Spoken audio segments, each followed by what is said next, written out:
दरअसल Indore crime branch को मुखबिर से सूचना मिली थी कि इंदौर की महारानी रोड पर कॉस्मेटिक मार्केट में एक व्यक्ति जो अपने गोडाउन से प्रतिबंधित ई सिगरेट खरीदने बेचने का व्यापार कर रहा है। मुखबिर की सूचना पर कार्यवाही करते हुए ब्यूटी विला नाम की शॉप पर दबिश देकर आरोपी उमेश नानकशाही को हिरासत में लेकर पूछताछ की गई तो आरोपी ने बताया ई सिगरेट भोपाल के पंकज नाम के व्यक्ति से लाना कबूल किया है। वही आरोपी उमेश के कब्जे से पुलिस ने 304 ई सिगरेट, हुक्का फ्लेवर 560, हुक्का 30 नग, charcoal 20 box, 12 kilo liquid flavour कुल कीमत 10 लाख रुपए जब्त किए हैं, जिसकी कीमत 10 लाख रुपए बताई जा रही है। वही आरोपी उमेश द्वारा ऑनलाइन रेपिडो के माध्यम से छात्र और नौजवानों को सिगरेट की सप्लाई कर रहा था। बहरहाल पुलिस ने prohibition of e cigarette act 2019 के तहत मामला दर्ज कर आरोपी से पूछताछ शुरू कर दूसरे आरोपी पंकज की तलाश शुरू कर दी है। कॉस्मेटिक की दुकान है जिसको कि ब्यूटी विला के नाम से है कॉस्मेटिक की दुकान, और इसमें जो उमेश जो व्यक्ति है, उमेश नाम का एक व्यक्ति है, वो उसको चला रहा था और उसका गोदाम ऊपर ही था। उसमें कुछ कॉस्मेटिक्स रखी हुई थी। सूचना मिली थी क्राइम ब्रांच को मुखबिर के द्वारा कि उसमें कहीं ना कहीं ई सिगरेट है, तो उसमें तत्काल क्राइम ब्रांच के द्वारा इसको वेरीफाइड कराया गया और वेरीफाइड कराने के बाद वहाँ पर जब दबिश दी गई तो वहाँ पर पूरा जखीरा मिल गया है, जिसमें कि 304 ई सिगरेट मिली हैं और इसके अलावा 560 उसके फ्लेवर्स मिले हैं।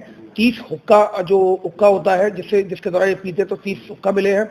इसके अलावा लगभग 12 किलो के करीब जो लिक्विड में जो फ्लेवर्स मिले हैं, और इसके अलावा 30 पैकेट बॉक्स जिसमें 1 से 1.5 किलो के करीब चारकोल होता है, तो वो चारकोल के वो पैकेट मिले हैं। कुल मिलाकर 10 लाख से ऊपर का माल बरामद हुआ है। ये बेसिकली जो prevention of e cigarette act 2019 के तहत तो इसमें FIR की जाकर आरोपी को हिरासत में लिया जाकर पूछताछ की गई थी। इसके द्वारा ये बताया गया था कि भोपाल से लेकर आता है, भोपाल में जिस व्यक्ति से लेकर आता है उसको भी आरोपी बनाया गया है इसमें।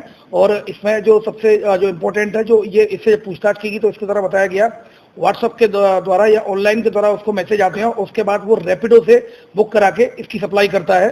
फिलहाल और पूछताछ की जा रही है। पूछताछ के आधार पर वैधानिक कार्रवाई रैपिडो के आधार पर और ये किन किन कस्टमरों को बेचता था उन पर भी कार्रवाई क्राइम ब्रांच के द्वारा की जाएगी। रैपिडो वाले को भी आरोपी बनाया? रैपिडो वाले को भी अभी, चूंकि रैपिडो का भी कॉन्टैक्ट नंबर नहीं मिला है, जैसे वो मिलेगा तो अगर उसकी नॉलेज में होगा, चूंकि ये पैकेट बना के उसको बेचते थे रैपिडो के द्वारा, चूंकि पैकेट था अंदर, वो रैपिडो चालक को पता नहीं होता है सामान्यतः कि उसके अंदर क्या है, पार्सल के रूप में वो सप्लाई करते हैं। लेकिन अगर इस तरह किया जाएगा तो उसको भी आरोपी बनाया। कौन-कौन आरोपी, क्या नाम है? अभी फिलहाल उमेश नानकशाही एक आरोपी बनाया गया है, और इसके अलावा जो भोपाल से लेकर आता है उसको भी आरोपी बनाया गया। कौन नाम?